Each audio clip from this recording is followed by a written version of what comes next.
Hi hello. இன்றைக்கி சஷ்டியோட முதல் நாள் பூஜை எங்கள் வீட்டில் ரொம்ப சூப்பராக முடிஞ்சதுங்க.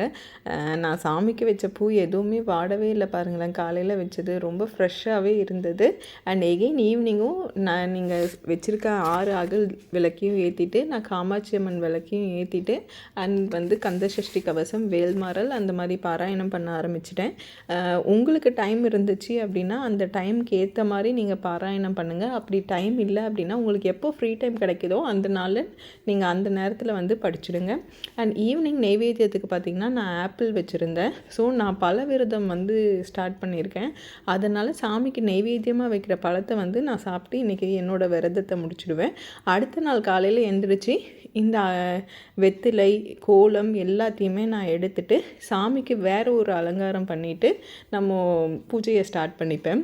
அண்ட் சாமிக்கு நீங்கள் எவ்வளோ அலங்காரம் வச்சு என்னென்ன விதமான நெய்வேத்தியம் வச்சாலுமே முருகன் எல்லாத்துக்கும் அவ்வளோ சீக்கிரம் மயங்க மாட்டார். நீங்கள் பாட்டாக ஒரு 2 வரி பாடித்தீங்க அப்படின்னா முருகன் கூப்பிட்ட குரலுக்கு ஓடி வருவாருங்க. நிஜமாக ட்ரை பண்ணி பாருங்கள். நீங்கள் பூஜை பண்ணுறப்போ 2 லைன் பாடி பாருங்கள். நம்ம என்ன தான் விரதம் இருந்தாலும் வீட்டில் சமைக்கிற வேலையை நம்ம செஞ்சு தான் ஆகணுங்க. இன்றைக்கி என்ன ஸ்பெஷல் அப்படின்னு கேட்குறீங்களா? சென்னையில் நல்ல மழை, அதனால சைந்தவிக்கு பாஸ்தா வேணும்னு கேட்டிருந்தா, அதனால் சீஸ் பாஸ்தா செய்திருந்தேன். ஏன் சீஸ் அதெல்லாம் போட்டு செய்கிறேன் அப்படின்னு பார்க்குறீங்களா? அதுக்கு ஒரு எக்ஸாம்பிளை சொல்கிறேன்.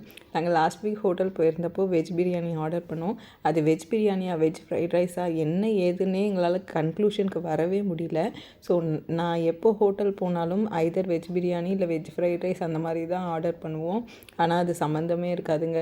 இப்போல்லாம் பார்த்திங்கன்னா வெஜ் ஃப்ரைட் ரைஸ்ன்னு நீங்கள் சொன்னீங்க, வெள்ளை சாதத்தில் தனியாக வேக வச்ச பீன்ஸ், கேரட் எல்லாம் ஒன்றா மிக்ஸ் பண்ணி மேலே லைட்டாக பெப்பர் போட்டு கொடுத்துட்றாங்க. அதில் கொஞ்சம் சூடு கூட இருக்காது. இதை யாரெல்லாம் எக்ஸ்பீரியன்ஸ் பண்ணியிருக்கீங்கன்னு கண்டிப்பாக கமெண்ட்ஸில் பண்ணுங்கள். அதனால தான் நான் மோஸ்ட்லி எல்லா ரெசிபியும் பாப்பாவுக்கு வீட்டிலே செய்து கொடுத்துட்றேங்க. அதுவே பரவாயில்ல.